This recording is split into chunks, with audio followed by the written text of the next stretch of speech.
To listen ad-free, visit zinspod.co/subscribe. Starting at $2.99 a month, you'll also get access to our exclusive bonus content episodes when you join through Patreon or Apple subscriptions. Thanks for supporting the show. Hey everyone, welcome to this week's Swing Shift episode of Sins and Survivors.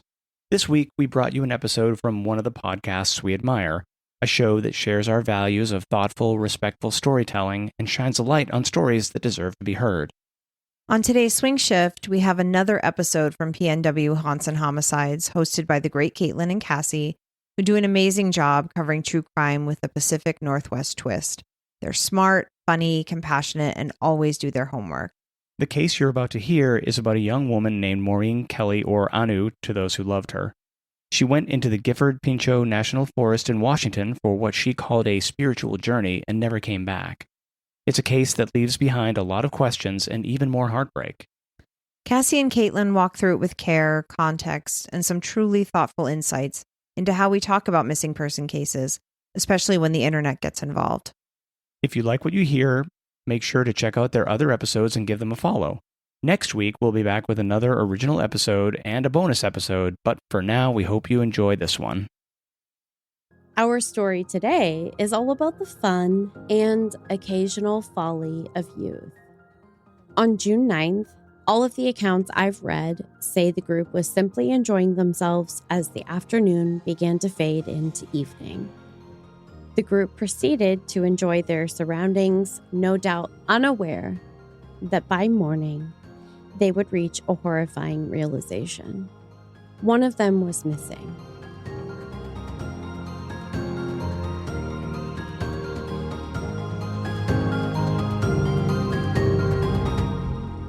Okay, yes, Caitlin, I have received the nudes that you sent me. Oh boy, are you going to be disappointed. I mean, these are beautiful. Not quite that beautiful. Never that beautiful. No. Oh my goodness. Oh okay. man, yeah. I was waiting until you hit record to say that. So we can start now. Hi, Cassie. Hi, Caitlin. Hi, creepy people. Hello. Hello. This is PNW Haunts and Homicides, where we chat about true crime, the paranormal, spooky things, witchy things, kind of whatever we're feeling. We really hone in on the paranormal and the true crime, though. That's our safe space, which I think says a lot about our mental health. Right. And where is our safe space? It's in the Pacific Northwest. The PNW. If you're nasty. Yes. And I'm nasty because I'm drinking a Coors Light today. Coors Light. That's like a very Midwest thing to say. Coors Light. Coors Light. What else do we do? Oh, I forgot. We do tarot reading at the end of every episode for a little deeper insight into our topic. Cassie, have you ever visited the Gifford Pinchot National Forest in Washington? No, and it doesn't even sound familiar to me. Wow. Okay. You may recall, I just sent you some photos. So I'm going to show you some pictures so you can see just how beautiful it is. Caitlin, those are huge. Whoa, but they are. Yeah. Yeah, this is really pretty. Are these from your personal camera roll? These ones are not. Oh, okay. They look like they could be. Yes. And I was very fortunate to stumble upon some Pacific Northwest kind of camping blogs that they had photos. Actually, the one with the waterfall. Yeah, that's I so have a pretty. nearly identical photo in my camera roll of a different place in Washington. Yeah, I feel like these waterfalls are, I mean, I don't know, maybe they're typical of waterfalls everywhere, but I feel like these are like super PNW waterfalls. I think so as well. Just like the multiple points of, I don't know what you call, I don't know how to describe this, but like the multiple points of foliage in the fall itself, because there's like so many layers of rocks and things and green moss. And then the water looks like greeny blue, like a lagoon. It's very pretty. It's Yes. very pretty. And then is this like Mount St. Helens with the top blown off? Might be. Is that the one that blew up? It sure is. Then I think that's the only one that doesn't have like a point. I think. I don't know. I could be totally wrong. And it actually, I believe that geographically checks out. So, yeah. Well, cool. Yeah. Yeah. As you'll find out later, I was prepared for questions, but only in relation to historical weather data. Yes. I'm waiting for this. Yeah. I read a comment and I went, that seems to directly contradict something else I read about the weather. I should probably hyper-focus on that for 30 minutes. I mean, I probably would too. Yeah, it turns out it wasn't unimportant to the story. So, okay. Do you have any idea how difficult it can be, depending on location, to find historical weather data dating back to 2013? No, I feel like Google should just know, right? Yeah, Google doesn't fucking know. Google AI, come on, answer all my other questions. Yeah, Google AI was like, well, here's what I would do. And I was like, I would have already done that. I thought you would give me the answer. I'm getting a little hung up on that. That's fine. We have a lot of ground to cover. So when I look at the falls, you see in a lot of the pictures of this area, especially now that we're getting closer to spring, I think about that hilariously heartwarming prank that you and Chris pulled on me almost 2 years ago now. Oh, yeah. Yeah. Remember that? Okay. TLDR, for anyone who doesn't know that backstory, I was told by Cassie and my now husband, Chris, that we were going to take some photos of the two of us for the pod and also for one of Cassie's episodes. She's a lying skank. I was not wrong because we actually did an episode about the place. So we did need to go there. Yeah. What actually happened was that Chris proposed whilst I was clearly confused and also scolding him for getting brand new pants dirty. It's gonna stain. Yeah. In many respects, one of the happiest and also maybe in some respects not my proudest moment. I also made some of the most bizarrely dazed faces I think humanly possible. Yes, can confirm. If you want to listen to that episode where Cassie tried to convince me how creepy Silver Falls was, you can go back and listen to the episode. We'll tag that in the show notes. Hopefully we do that. It did drop on April 1st of whatever that year was. Yes. Yeah, it was indeed our April Fool's episode. Kind of a tough act to follow, I feel like. Right? Yeah. We'll see what happens this year. Maybe we'll get spicy on you. Maybe we'll keep you guessing. Who knows? Or maybe we'll just agree that April Fool's is a stupid holiday and it's not for adults. I do have more pictures for you. So hopefully the first one in this progression of photos that I've sent you is mostly my wrist. Yes, I noticed that. Okay. So the first one looks like it was taken by a boomer. It's sort of the photo equivalent of a butt dial. But I can assure you that it was taken actually by me, not a boomer, famously, in the befuddled excitement moments after your hilarious prank. Aww. And then the other ones are slightly more presentable, cute photos of us at the falls. With our mouths open. Oh, of Except course. for Chris. Chris is just being normal, smiling normal.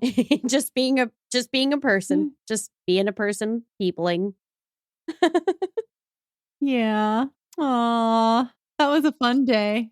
It was. Whenever I see waterfalls, you know what I'm thinking of. TLC? Also that, of course, naturally. But let's get back on track. If you were, say, 19 years old, what do you think a place like Gifford Pinchot National Forest represents to you? Any thoughts? I don't know, like a nice place to hike. Yeah, I feel like that's a solid guess. That's what I was looking for. Obviously, you've got the gorgeous waterfalls, and I already had my monologue about that. Yeah. Maybe a little freedom, enjoying the natural world, camping with friends, toasting marshmallows, and maybe some drinks by the fire. Alleged drinks. That all tracks, though, right? Yeah. Totally. I was Yeah. like thinking back to what I was doing at that age, outdoorsy, and it was Exactly. like hiking a little, but mostly like camping and drinking. And Yeah, pretty normal stuff, I think, at that age. Our story today is all about the fun and occasional folly of youth. As happy as I am now with everything that I've built with both of my partners in crime, both in business and in my personal life. Me? Every once in a while, I think everyone wishes that they could turn back the clock and experience things the same way they did when they were younger. I mean, for me, number one, my metabolism. And I could really go for taking another summer off. Yeah, seriously. Would not hurt my feelings at all. Maureen Leianuhea Kelly was born September 26, 1993, to a single mother who raised her in Washington State. Sources actually kind of seem to differ on where exactly she grew up. Some say the Vancouver area, others Spokane. But ultimately, our story happens in a completely different location anyway. Though she was a graduate of Lewis and Clark High School, notably located in Spokane. Not Spokane. Never Spokane. Fun fact, Anu was a Libra. And I share that because from what I have seen and read, it seems like kind of a fun detail that she might have actually shared about herself.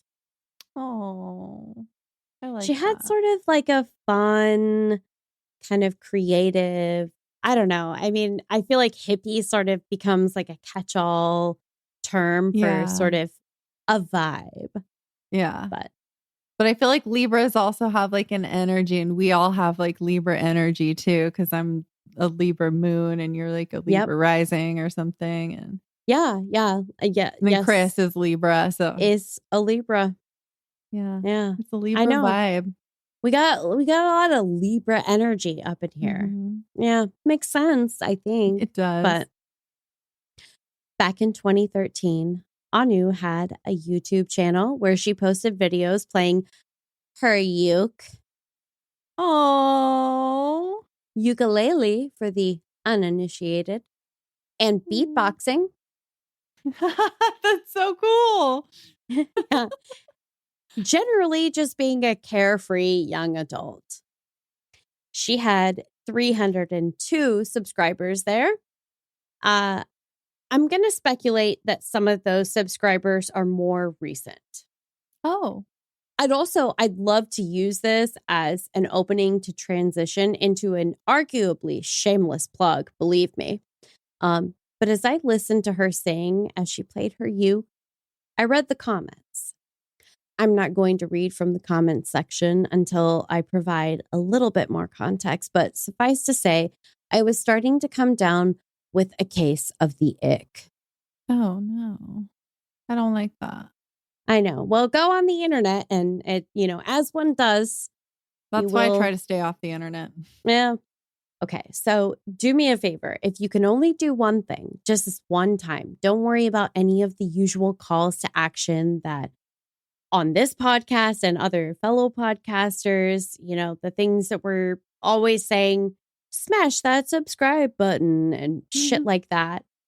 Instead, go to her YouTube channel because this is a face that not enough people have seen. This is clearly an incredibly kind and creative young woman with a beautiful voice to boot. She was just like anyone would be at 19, beautiful, intrepid, a young woman with so much promise. According to her half-sister, Sherry Kopu, she had called just prior to an upcoming camping trip. She called me before she left, saying she was going camping with friends and asked if she could borrow some of my camping gear. She was excited about going and told me she loved me. That was totally normal for her. She was a very affectionate person. When Anu arrived the following day to pick up her gear that she intended to borrow, Sherry asked where she and her group of friends were headed. And though Maureen was a self-professed nature lover, she was not an experienced camper. So their destination, the Gifford Pinchot National Forest, was a bit surprising to Sherry. She described Anu as a very laid-back, carefree girl. And though she had reportedly longed to spend more time in the outdoors, her expectations were unlikely to match the harsh realities of the wilderness. Sherry said, I asked her, why now? And Maureen told me that she wanted to go on a spiritual quest. That really concerned me. Yeah, that makes me think of like mushrooms or something. That's what people do. They go into the woods and they do shrooms and they go on their spiritual quest. I mean, not just shrooms, other drugs too, but like...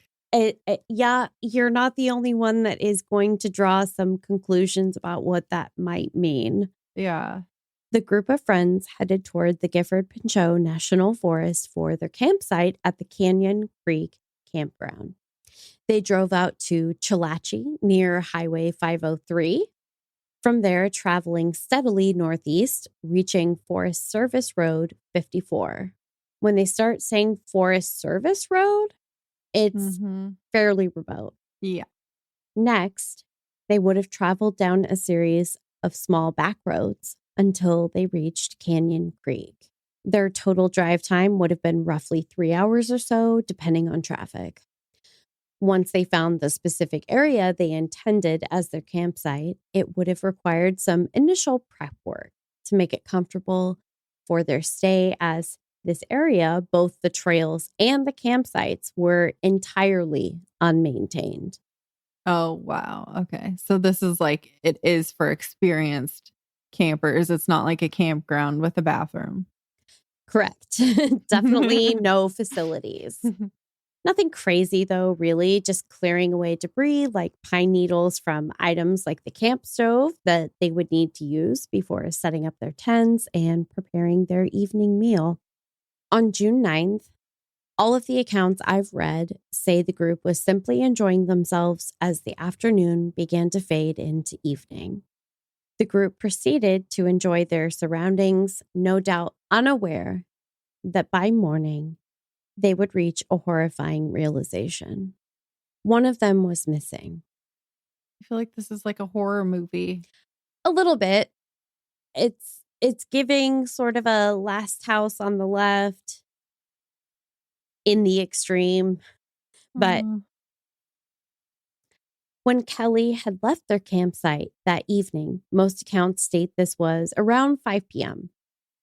One thing everyone agreed on and parroted as loudly and frequently as possible was that she'd been as naked as the day she'd entered this world. Wow. Okay. Well, okay, almost. She was wearing a fanny pack containing a knife, matches, and a compass. Honestly, though, a baby wearing a fanny pack is a pretty cute image, though. So You're welcome if that's what you thought of when I said that, because I immediately pictured a baby in a fanny pack. Oh, that's a lot. That's cute. Yeah, that's the best I could do. That would be like what you would need if you were going to take anything with you, I guess, in a fanny pack in the woods, right? Yep. those would be some arguably critical items. Right. I would say. Yeah. That night, she'd been set on the idea of a spiritual quest, which we already knew that, but better naked. Arguably, yeah. I mean, is this maybe the best environment for it? Probably not. Debatable. But I just get it. Probably like, not. It's like shedding your layers and just like being as free as possible. I get it. Yeah. Yeah. I mean, I feel like there's a lot of this that just, it makes sense. And you're 19. Right. And your brain's still cooking. And so many things. And now I feel ancient and I have to move on. Some reports of the events that night state that she told them that she would be back by midnight. And this, I think, based on everything I've read, is the account that I trust most. Unfortunately, however, when she didn't return by midnight, their campground and the surrounding area would have been pitch black. The terrain is rough and densely forested, making it difficult to navigate even in the daylight for some. So regardless of mounting concern, it simply would not be practical to do much in the way of searching until sunrise. That makes sense. While it had been a warm day and the area didn't see any precipitation leading up to, and less than 1/4 of an inch in the immediate hours surrounding her disappearance, very important information. And you can trust me on this because I literally spent close to 30 minutes verifying historical weather data alone for this case. I really want everyone to know I know what the weather was. Unfortunately, the temperature overnight plummeted. There was grave concern about the various ways Anu could come to harm alone and completely exposed in the woods. And naked and cold. Mm-hmm. Oh. And I feel like you're having the emotional and sort of intellectual also response that I very much did as well to this.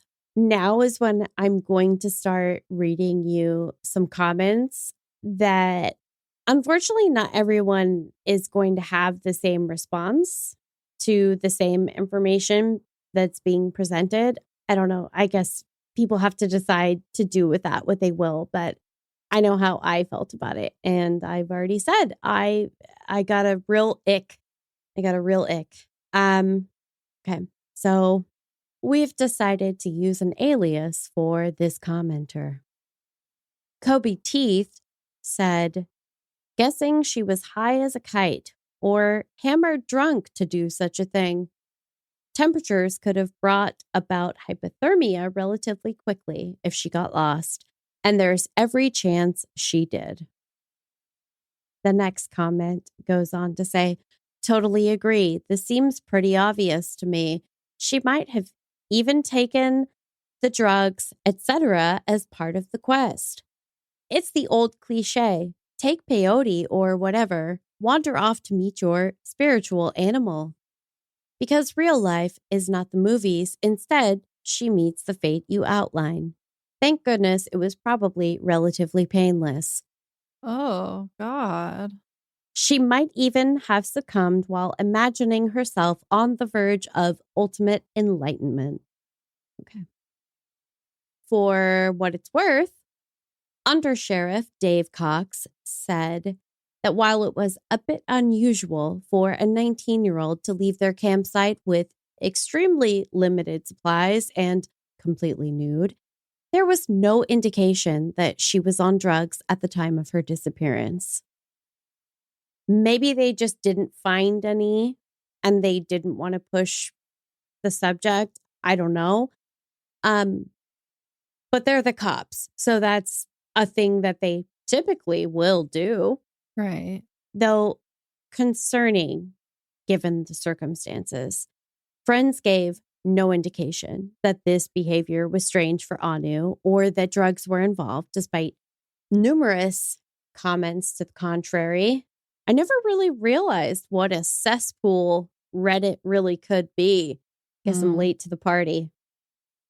But of course, there would be speculation. To some, it just didn't seem like it could have occurred in any other scenario than some drug-laden haze. I mean, there are a lot of different options. Sure are. Yeah. Yeah. I mean, that was like my first thought too, but like, I'm not going to go say that happened. Like, that's what happened for sure. Yeah. I would say, based on the dates, I know for a fact that these are people that are speculating on an open missing persons case. Yeah, that's icky. Yeah, you're icky. Search crews were dispatched to the area in the hopes of rescuing Anu quickly before she succumbed to the elements or another threat. Footprints that appeared to be a match to her were found, so they ran that lead down. They discovered that she had apparently crossed a creek and climbed up to a road on the other side of the canyon from her group's campground. I mean, that just seems like a lot of... I mean, she started off when it would have still been daylight hours. So all of this is entirely plausible at this point, and she's certainly a physically capable young woman. From here, it gets a little bit more murky. It just like sounds like she did all that to get up to a road. It sounds like she was like trying to run away. It's interesting that you should say that. She had apparently been headed north toward Forest Service Road 54. Canine units from Pacific Crest search dogs were brought in as well, but her scent was lost once they reached paved roads in the area. I'm concerned. Yeah. I'm going to read to you the next comment from the Hammer. Although the weather on the day she disappeared was mild, temperatures that night dipped into the 40s. Without any clothes, she would have quickly succumbed to exposure. And that is a direct quote from the Charlie Project. Is the 40s that cold? I guess it's pretty cold, but it's barely above freezing. Okay. Yeah, I guess. And you're naked. I guess. Yeah. Yeah. I know. I mean, I kind of ran through all of the scenarios and it almost felt like I was a little bit like bargaining, like, oh, no, that can't be. But I kind of just felt like the 40s aren't like immediate death, like to me. Right. Like I feel like you could find like a hole and cover yourself with stuff, and like the 40, like I feel like you could survive that. Like it's not like it's dangerous for sure. Right. So right. I could see that. I was just like wanting to know how immediate is this danger? Yeah. I mean, I think at the point that she hasn't returned the following morning and they know that she has remained out in the forest overnight, I think that's where it becomes dangerous. But this comment goes on to say, paired with her footprints ending on a road, this implies she was taken or picked up. But also, is it possible she walked along the road for a while? Or is that too weird considering she was naked? I mean, I don't think it's weird. I don't know.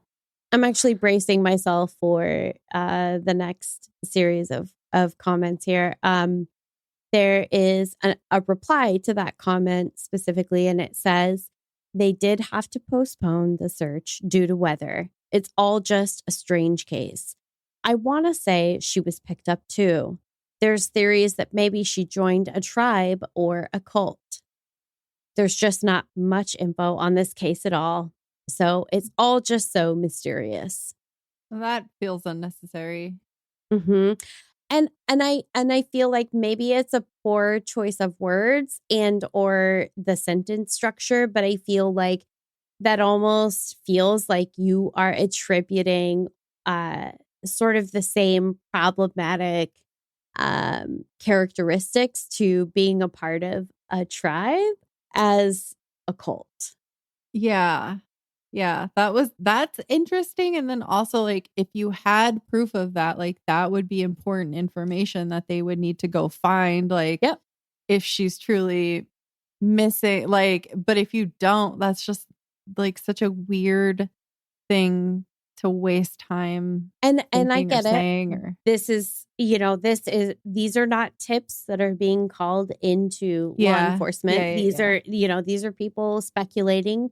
I will say again with these comments, they are during a time when the case may not be active in the sense of like they're not actively searching for her, but I will say that the case was active in a different sense. There is another reply. Anu would never have joined a cult. She was a beautiful, free spirit. Something terrible happened to my dear friend. There's no other explanation. My community combed the woods for years after there was never any sign of her anywhere past the footprints.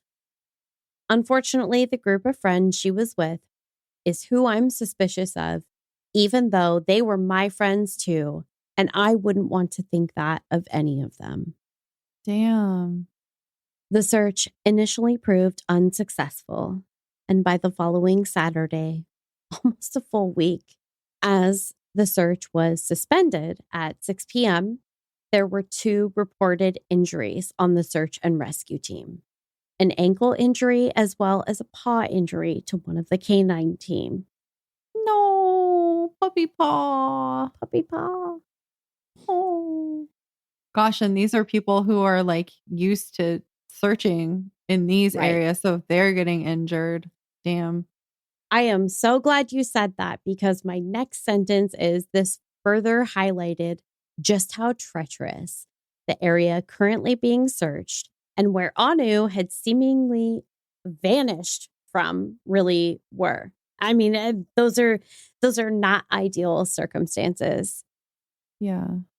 She have shoes on, or did she have shoes on? She did not. No shoes, just the fanny. The reporting that I read is literally just the fanny pack. The local authorities were even said to have contacted search and rescue teams in neighboring areas, reportedly even in Oregon, just in case. Sadly, eventually the search of the area was suspended without further plans to continue. Though the authorities gave no indication they suspected foul play, Anu's DNA was submitted to the National Missing Persons database. Now, to be fair, this would prove useful for identification in the event that remains were later discovered in the area. Though her body has never been located, officials do believe it is likely that Anu succumbed to the elements, whether by hypothermia or another natural cause. Officially, her case remains unsolved. However, I have some more comments to share to provide context to discussions around her case, as well as the various unofficial theories that have emerged in the years since Anu's disappearance. Okay, I was wondering what did they do in terms of searching if like they lost her scent at a paved road? So I understand that they were still like searching the area, but were they like, is there other places they would then search, or did they search, or did they just search the area, like the park area? Ultimately, because it's a massive national forest, they did search a lot of the area surrounding the campground, and they also reached out to other authorities in the area. And literally even in the neighboring state. Yeah. So I don't think that the search was necessarily inadequate or, but I do think it presents some challenges when they use scent dogs and then they kind of come to a dead end with that, especially based on these specific circumstances. Yeah. And unfortunately, this is someone who it's unfortunate that they were naked only in the sense that there's not a lot for them to be able to leave behind. You can't rip off the sleeve of your t-shirt and leave it somewhere as like a marker. Yeah, that is true. which I'm sure is not where your head is at all at when you're, going out on a spiritual quest. Right. And yeah. again, I think it is important to note that, this is, she said, I'll be back before midnight, but that was fully 7 hours prior. I mean, this is like still very much daylight hours. I feel like it kind of begs the question, like, what happened while there was still light outside? And there's a lot of different potential explanations, obviously. Yeah. Yeah. Okay. I was just kind of wondering, like, what do they do? I guess they would like wait for a tip or maybe like her, someone or to who find looked like this something. person. Yeah. Yeah. I mean, hopefully you find something in the forest that somehow indicates, I don't know what that would be. It's hard to say. Okay. So theory number 1, she is no longer missing or never was. And in this instance, we're sort of citing various reasons, or it's multiple theories. It's like 1A, 1B, 1, For reference, her last YouTube video was uploaded 2 days before her disappearance, and her Facebook account has also remained dormant. We're back to the comments. Oh, I don't like this. I will say that a lot of the comments did not make me feel good, but there were some, and I do believe that I have one a little bit later here. I feel it sort of renewed my faith in humanity for what it's worth. Okay. A little bit. If she was recovered alive, the family may have kept it private because they perceived her as requiring mental health intervention. This is pure speculation, of course. I've no idea if she was suffering from mental illness or just a free spirit following her heart. But if she was recovered and required hospitalization, her family may have kept it quiet. Unfortunately, there is still a terrible stigma about mental illness, despite the strides made to normalize it in recent years. Again, I'm only speculating, since we're still waiting on confirmation she was even recovered at all. I hope she was, and that she's doing well, and that she found the answers she was looking for that day. So this hints at some speculation that the family, people have specifically pointed to her brother as someone who may have helped her to obfuscate her own missing persons investigation. There is just next to nothing that substantiates this at all. And I can understand having the thought. And this person, I do feel like at least approach this in a semi-respectful and responsible way by saying this is purely speculation. But we do have some additional comments. I don't really understand what they're trying to say. Yeah, I think what they are implying is that, she may have been having some sort of a mental health episode, and that once she was recovered, her family has not spoken publicly to confirm or deny that she has been found, because they are seeking mental health treatment for her. Okay. Which is admittedly a possibility, but again, this is what happens. It's right. That just seems like way out there. It is. To me. I don't know. It is. And I do feel like, some comments are approaching the situation and the discussion a little bit more respectfully. And like I said, responsibly about, I'm acknowledging that this is pure speculation, but like based on the information I have, maybe this is sort of my theory. I get that. So some subsequent comments. Well, I hope you're right. I know I don't know her, but I wish they would let those of us who think of her know she's all right too. No personal details needed. An additional comment, I'm pretty sure if her NamUs page is still active, then she is still missing. An additional response, not necessarily. Megan Good of the Charlie Project speaks frequently of her frustration with NamUs because they often leave up profiles well after a person has been recovered. She reaches out to them to ask that a page be taken down and generally gets no response. Really? Is that true? Hard to say. I feel like you should know. I have not seen this accusation levied frequently. And I can only speak to my experience of like, what I've come across when I research, but we will come back to this comment about NamUs and her status in a little bit. Okay.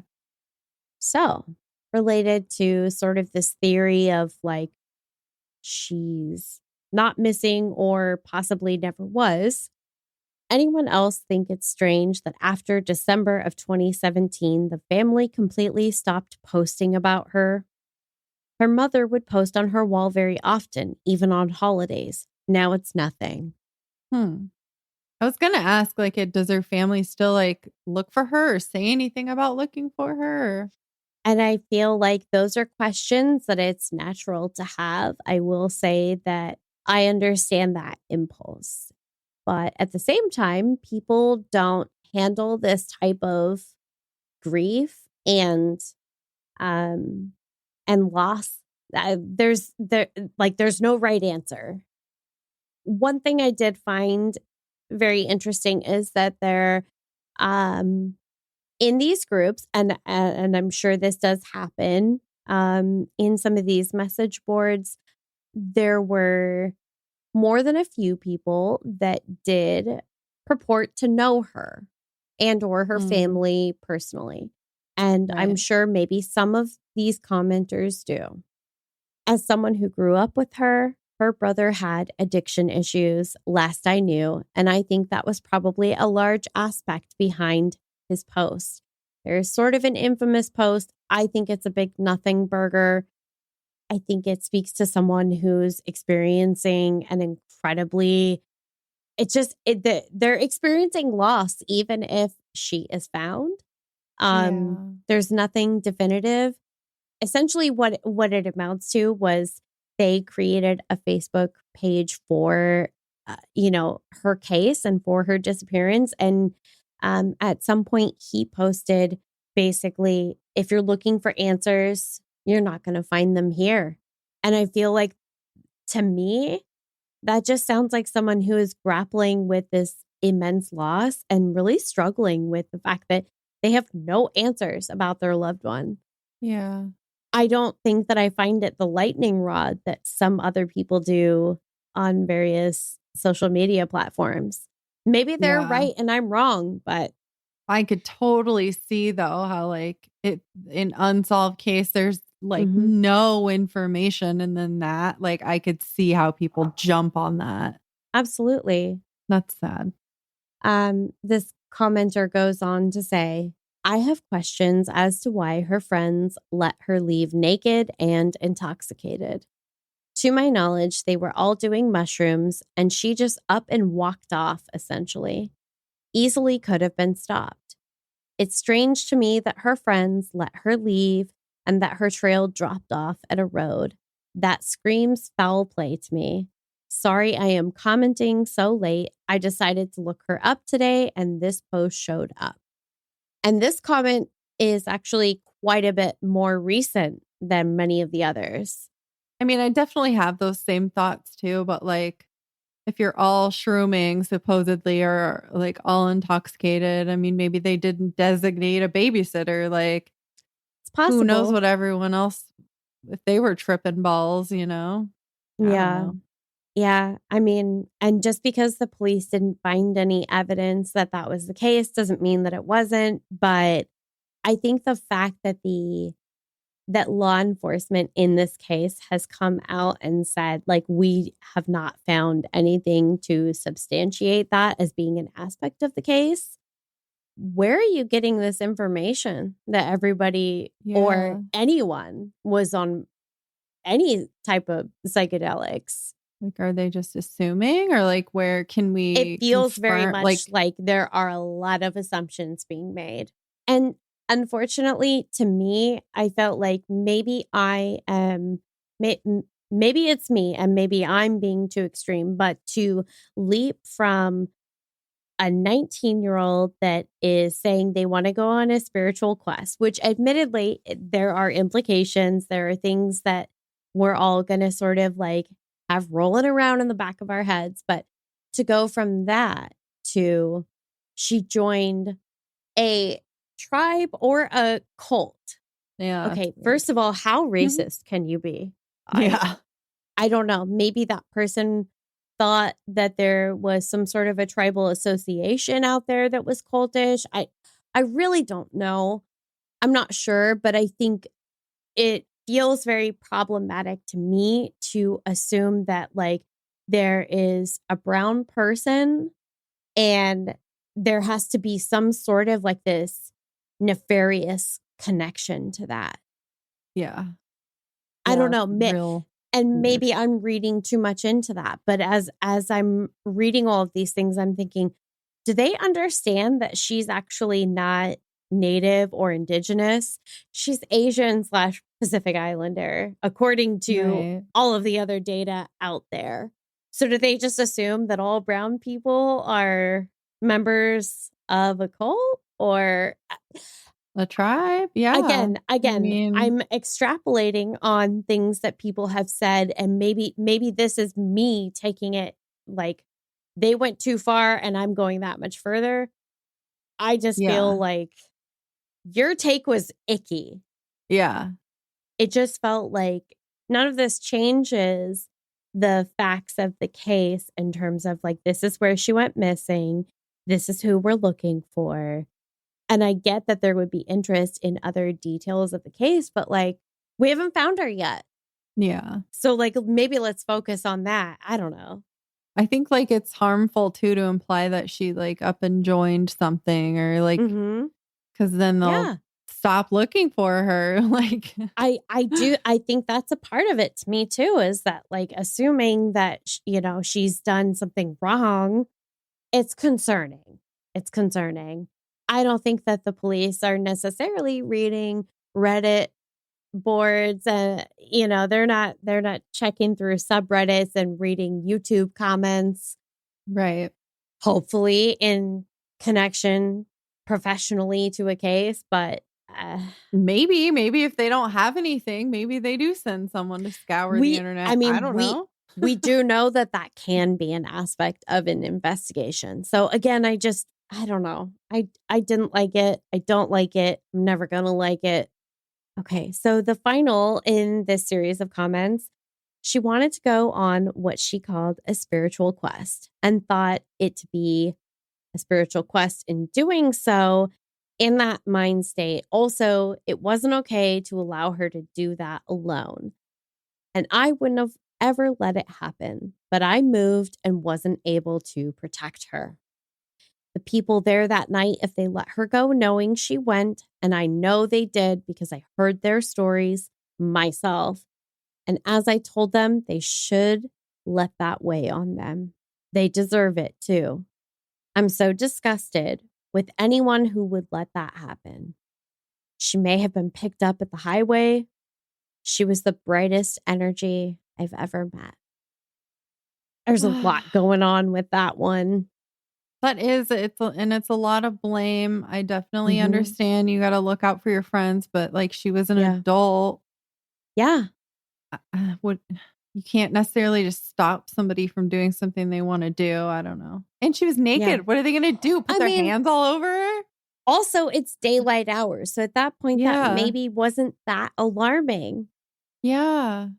I feel like there's a lot of shade being thrown at the friends. And I feel like based on the scenario that they were actually in, I just don't think that it's as salacious as some of the coverage has maybe led people to believe.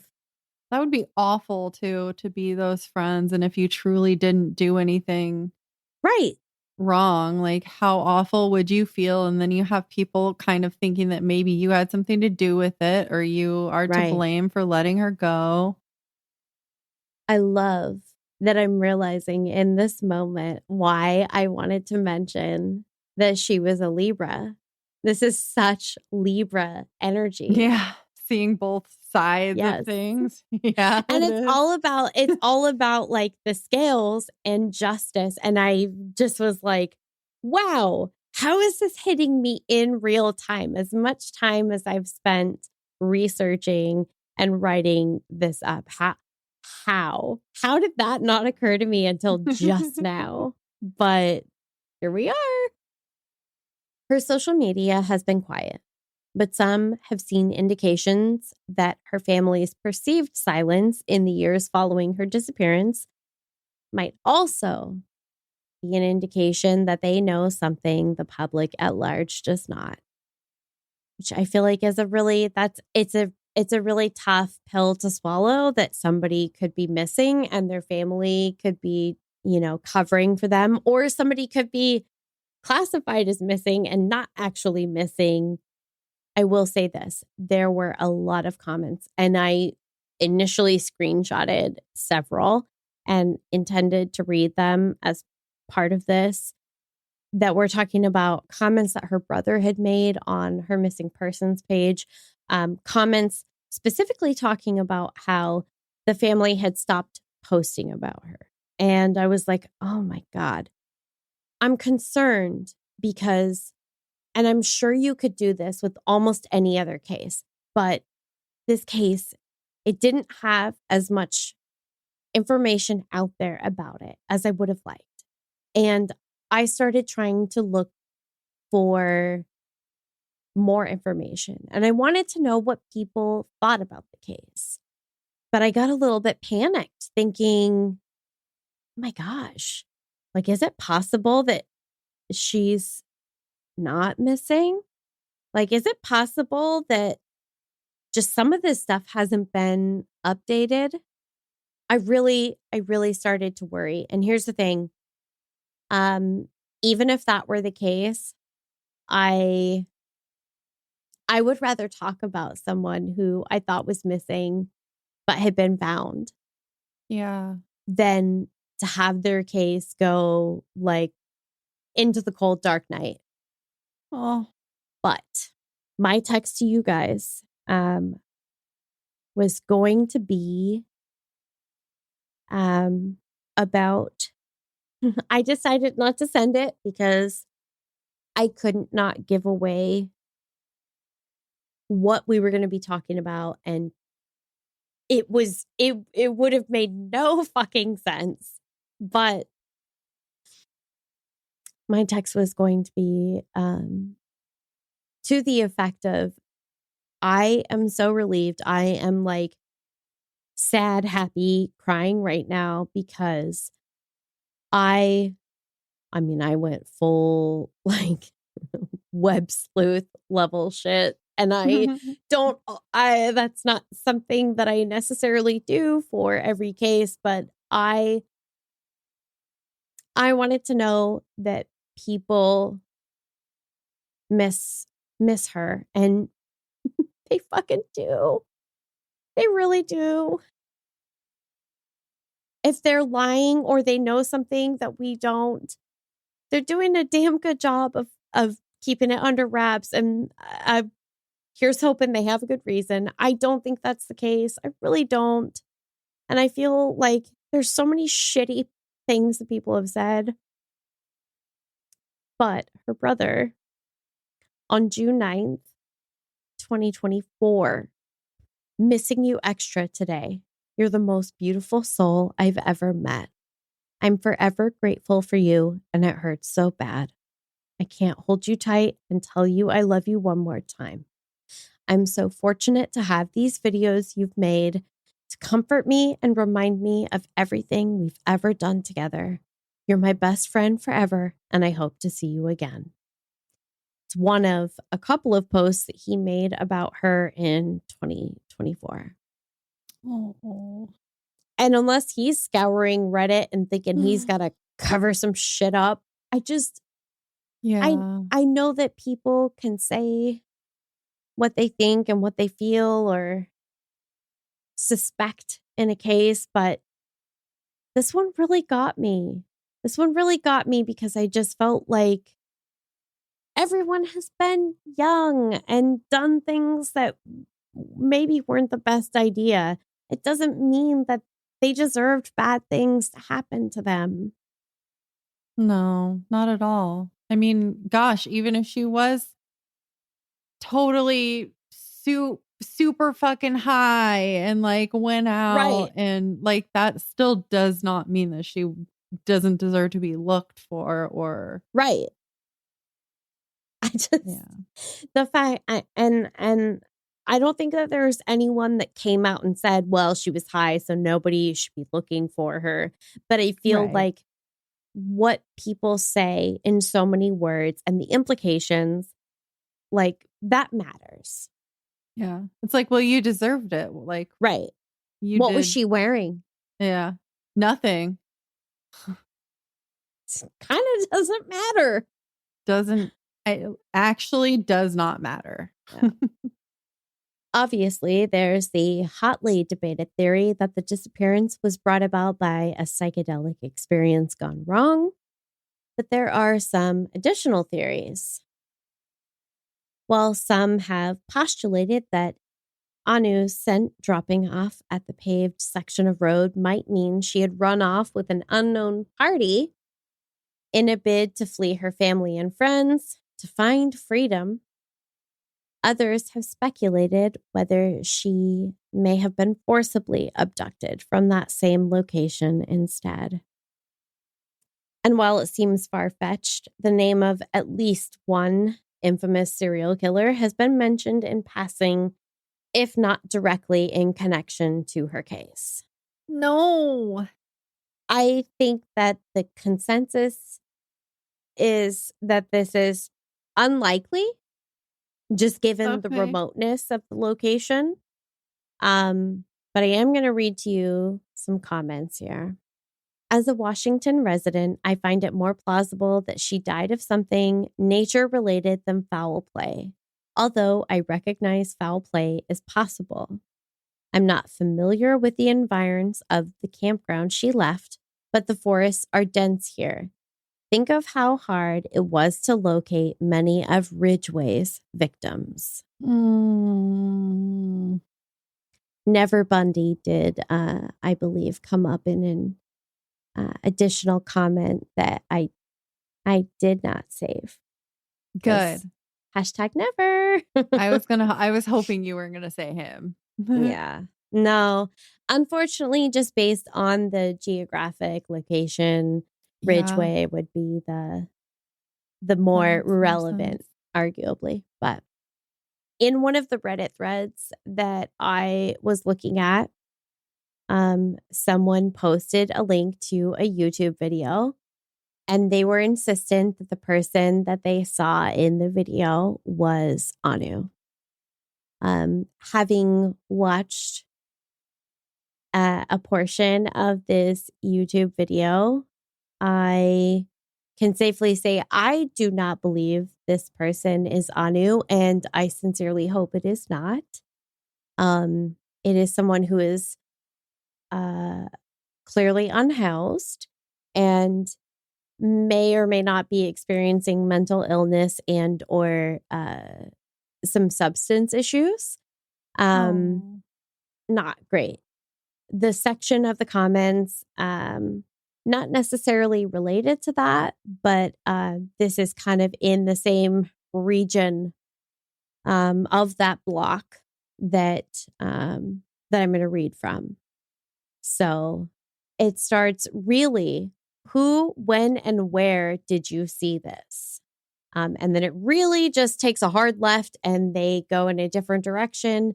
There is another thread. It is not interesting to read, and it is upsetting if you think that you are about to see a video of a person that has been missing and maybe this case is solved.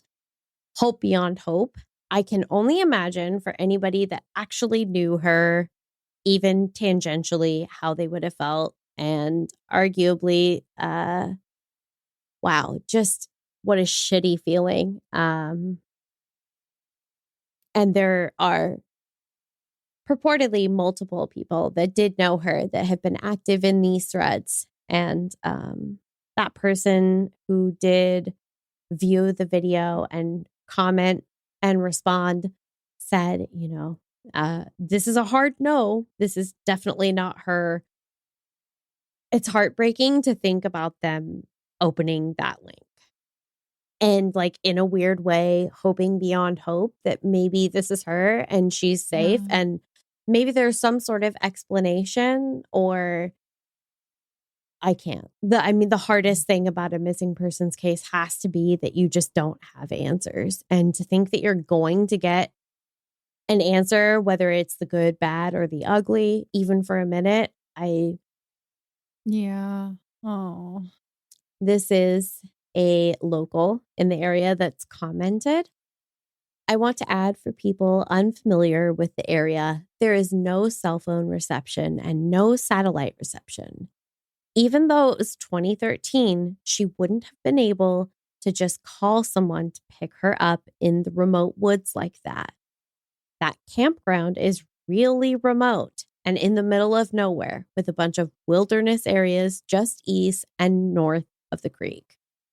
That makes sense. Yeah, Forest Service Road.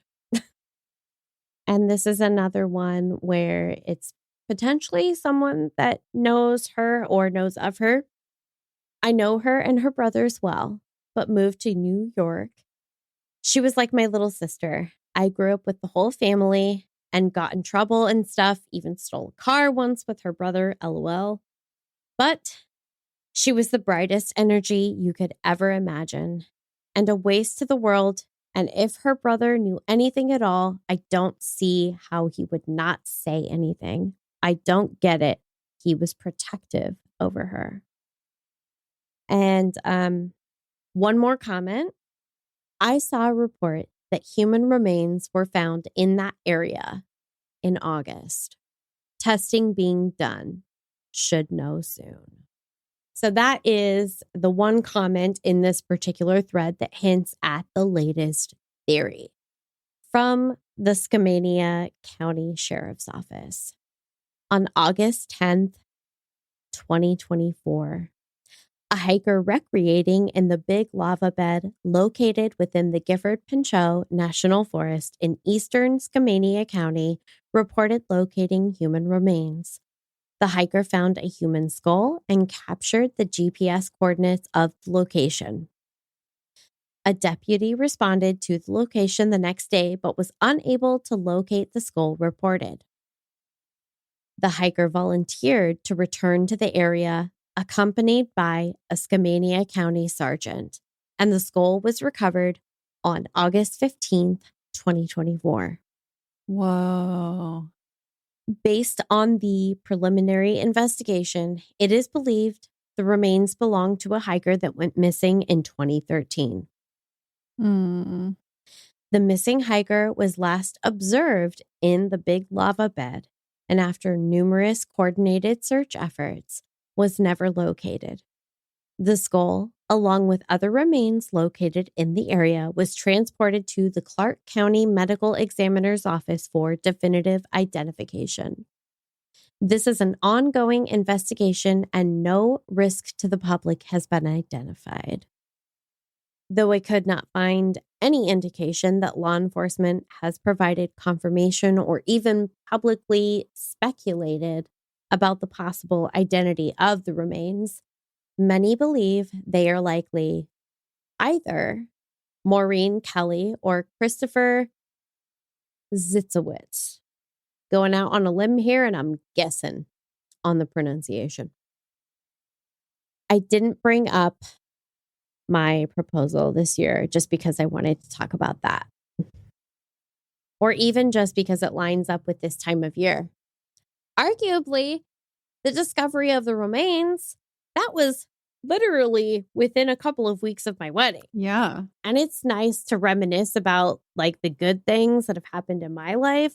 Getting engaged was super exciting, so much so that I butt dialed pictures of my wrist.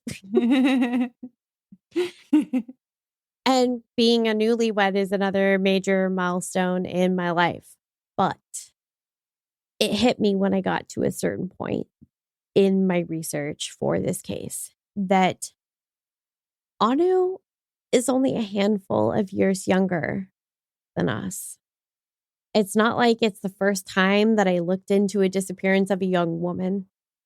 Obviously, for some reason, something about this case it just hit different.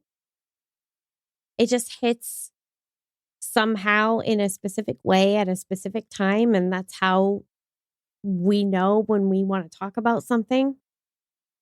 It's just, there's so much to experience in life between ages 19 to 31. This September would mark her 32nd birthday. And I was doing a lot of the same things that Anu did at that age. Even the ones that drew her so much ire all over the internet following her disappearance. Anybody ever been to Savi's Island? You know, do you remember at the very beginning of this episode when I was like, oh, you sent me nudes? Like, how did I know that would have fit so well into this episode? Yeah. Oh my gosh, you guys, I have been to a beach where it is permissible to be nude. Yeah. I have. I mean, what I will say is that I think how we view people, it changes based on some of the choices that they make. And then when they go missing, everything is under a microscope. But none of it makes her less missing. Maureen Kelly was 19 years old at the time of her disappearance.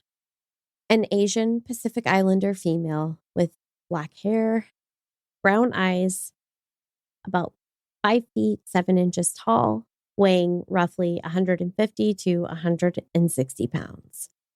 And whether it's the recent remains that help to identify and bring her home, I hope her family has answers someday soon. This is just one that I didn't know going into this, that there was potentially an update. Yeah. Wow. So they still haven't identified it at all? They have not released the identity of the remains. Oftentimes for remains that are recovered, when they do testing like this, it can take a significant amount of time before that result is back, and then even more so before the public is made available or made aware of the results. Damn. Yeah, I think it's not uncommon for it to take months sometimes. And I think, honestly, based on everything that I have seen as an observer, it very possibly, very unfortunately, typically years. We need to know. I know. I mean, not just us, mostly for their families and their friends and loved ones, but like also us. Everybody, like, just, we need to know. Yeah. We, the collective we need to know. Anu. Yeah. We're gonna do the reading. I really hope they figure it out. I know. And just like have some answers. Okay. I'm gonna go with this one because when I split the deck this last time, I have drawn the King of Swords. Oh. When I split the deck, I just felt like I was drawn to that, and I guess we are gonna see. Okay. Okay. And what animal was on it?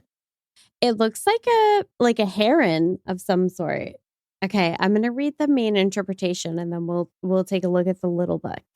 Okay. Our keywords are judgment, intelligence, mental power, and communication.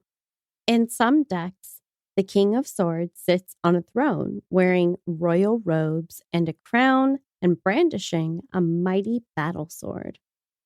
Other decks show him in military armor. In a reading, he may represent an actual person, in which case he's usually a mature man known for his intelligence, communication skills, fairness, and objectivity. The upright king represents intellectual pursuits, communication, and spiritual knowledge, and study. A spiritual, Like a what was spiritual it? quest? Yes. Yeah. I know. That's exactly what I was thinking. Interesting. You may be mastering a mental task or using your communication skills successfully. Sometimes this card indicates a decision, judgment, or legal matter. If the king signifies an actual person, he may seem stern, analytical, or aloof, perhaps a lawyer or judge, a professor, military leader, scientist, or religious leader. A cult leader? I'm not picking up that vibe, but I sort of was thinking, maybe.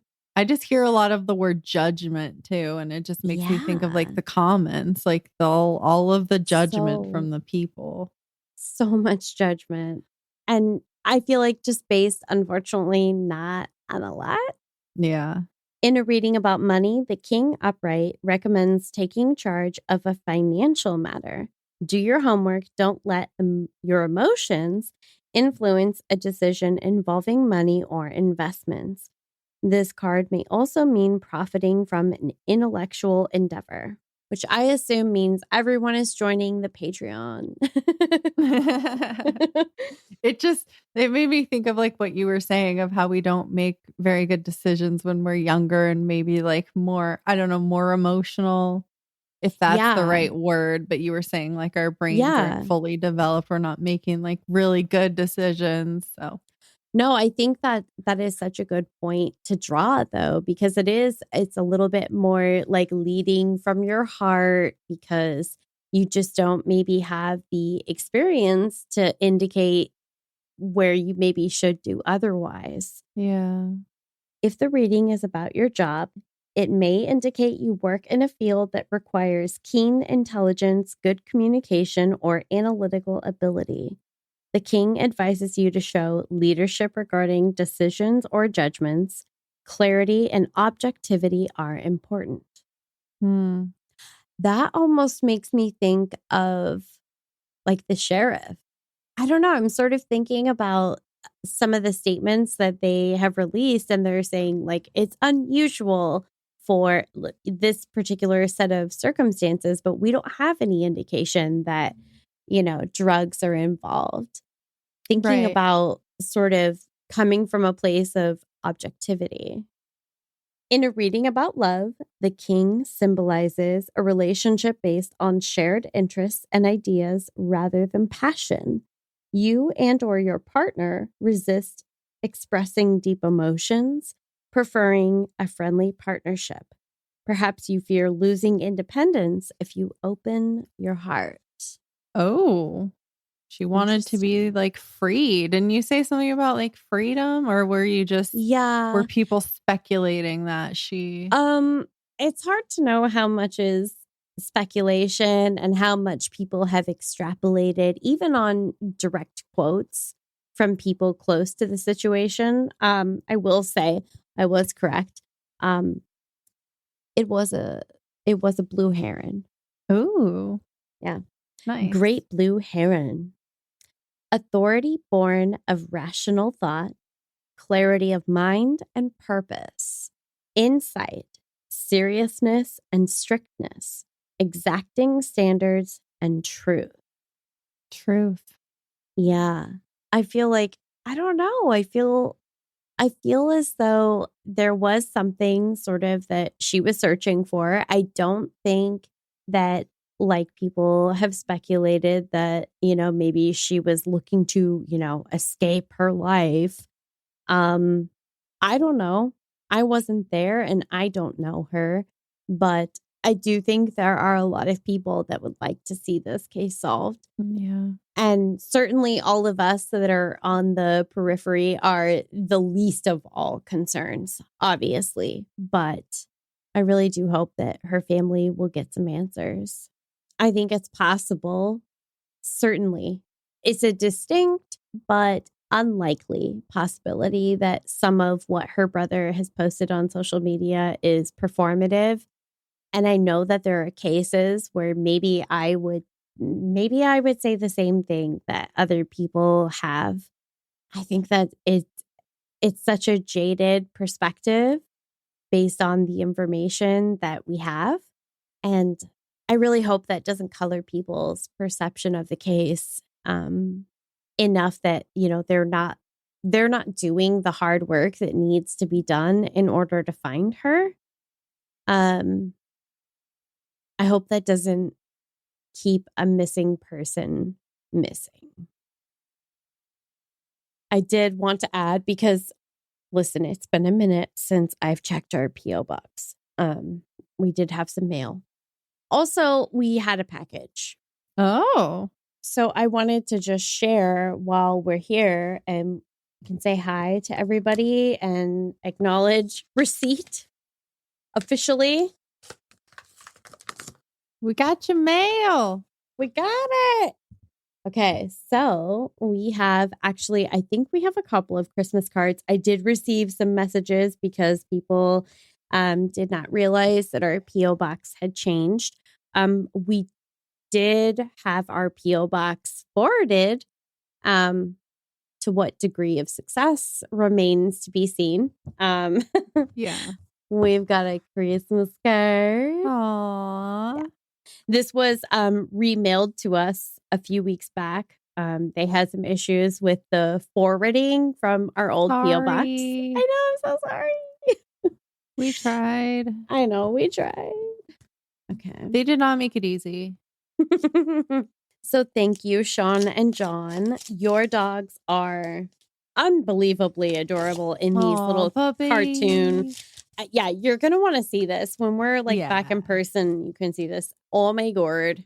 Okay. And then I'm assuming we can share this. We can message Sam to find out.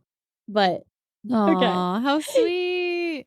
Okay. So you can't really see this, but on the back, he has done something that all of my Midwestern relatives have done. I presume for generations. He has written a note so that we know where he was and when. Oh, I love that. I love when people do that because my mom would do that all the time. It's my favorite thing. I know. I'm like, is it even a photo if you don't know where it was taken? Sam at Oregon Ghost Con 2024. Ooh. And he is wearing the Ghost Con hat in the photo. That is so cool. I want one. I know. We'll have to go. We have to go. I know. We got to go. Okay. So this we received from our friends at Sins and Survivors. They are based in Nevada, Sean and John. This says Witchy Cauldron. Okay.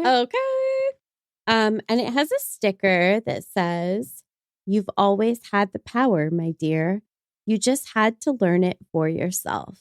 Oh, which is from The Wizard of Oz. I was gonna say that sounds pretty familiar. Yeah. Couple of theater kids over here. Okay. We just made our own musical and a Patreon bonus earlier. Yeah, we did. Okay. The Celtic Cross, a guide to using your tarot cloth. Oh, cool. I love those things. We got to use it. Yeah. Duh. Hey, we got to use this really nice gift someone got for us. This is so soft. Ooh. Oh, it's silky on one side, but then fuzzy on the other. Like velvet. Like velvet. Ooh, that's so cool. Nice. We don't have a lot of experiences. Well, I don't with spreads. So, I mean, I use them, but I've never had the cloth historically. Oh, I'm so excited about this. You know Me how too. I feel about the Celtic Cross. And it's like easier when there's like a guide, obviously. Like, Oh my goodness. This is like each of the card, like the placeholders, they're embroidered. It's not just like, oh, cool. oh my Cool. gosh. So it's not just like laser printed or, yeah. Oh my gosh. That's This fancy is so schmancy. Gosh, now we got to send them a gift. I know. We don't deserve you. We should do a reading for them with it. We totally should. Now, is there any other mail? That was all we have for now. What, you guys, send us more mail. No, I'm just kidding. That was plenty. I am so excited about this. Me too. Should we do our thing? Yeah, let's do it before this dog Loses kills it. me. Kills me. Who did you just put your hand in front of? Did Chris just put his hand in front of the camera? No. He didn't? No. Dude, I'm freaking out, okay? Did you see that? No. What happened?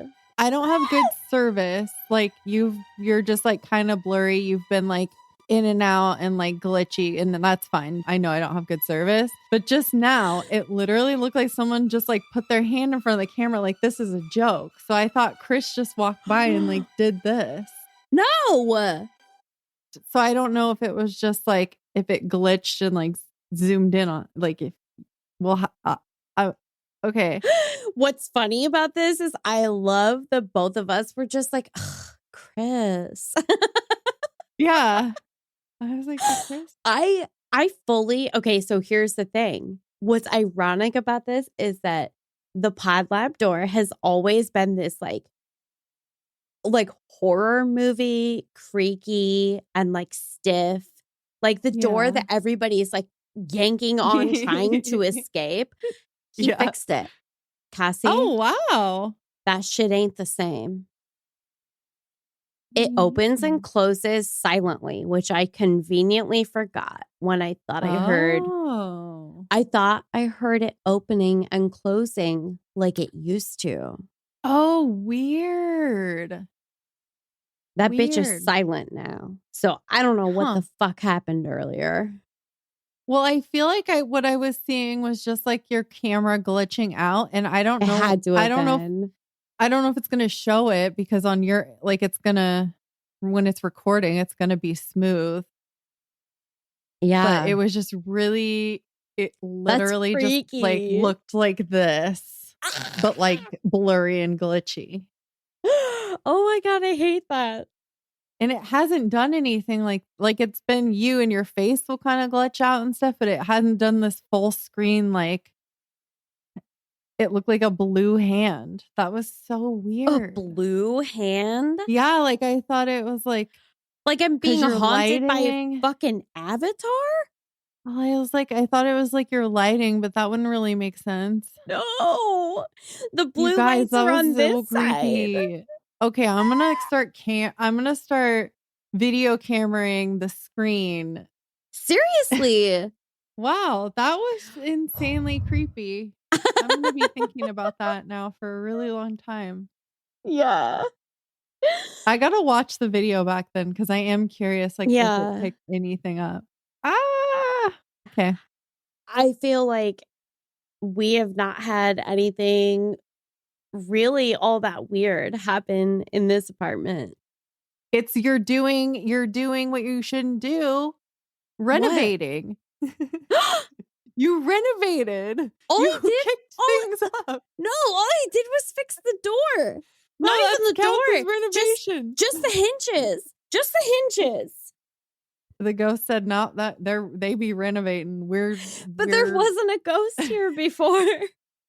We're getting rowdy. It's renovation season. I see a hammer. Let's go." Oh my God. No. do a nice cleansing of your of the office. I'm so uncomfortable. Have a creepy ass day. We'll see you See next you next Tuesday. Tuesday, unless a big giant blue hand just like covers up my face forever. Gosh. Please be safe. We do want to see you next Tuesday. So if you go into the woods, be safe. If you need to go on a spiritual journey, just please do it safely and with people. And Yeah, maybe pack some clothes just in case you get lost. that would be good. But also, there's nothing wrong with freeballing if that's what you want to do too. That's for sure. Come do tarot with us. Do it. Oh, She's such a piggy. you're such a little piggy. Oh my God, she's so cute. No. I just want to smush her face. I know. She's got a really smushable face. So smushable. Okay, maybe I'll throw food in her bowl Okay. so we can finish the shit. Thanks for listening. Visit sinspod.co/subscribe for exclusive bonus content and to listen ad-free. Remember to like and follow us on Instagram, Facebook, TikTok, and Threads at Sins and Survivors. If you're enjoying the podcast, please leave us a review on your podcast platform of choice. You can contact us at questions@sinsandsurvivors.com. If you or someone you know is affected by domestic violence or needs support, please reach out to local resources or the National Domestic Violence Hotline. A list of resources is available on our website, sinsandsurvivors.com. Sins and Survivors, a Las Vegas true crime podcast, is researched, written, and produced by your hosts, Sean and John. The information shared in this podcast is accurate at the time of recording. If you have questions, concerns, or corrections, please email us. Links to source material for this episode can be found on our website, sinsandsurvivors.com. The views and opinions expressed in this podcast are solely those of the podcast creators, hosts, and their guests. All individuals are innocent until proven guilty. This content does not constitute legal advice. Listeners are encouraged to consult with legal professionals for guidance.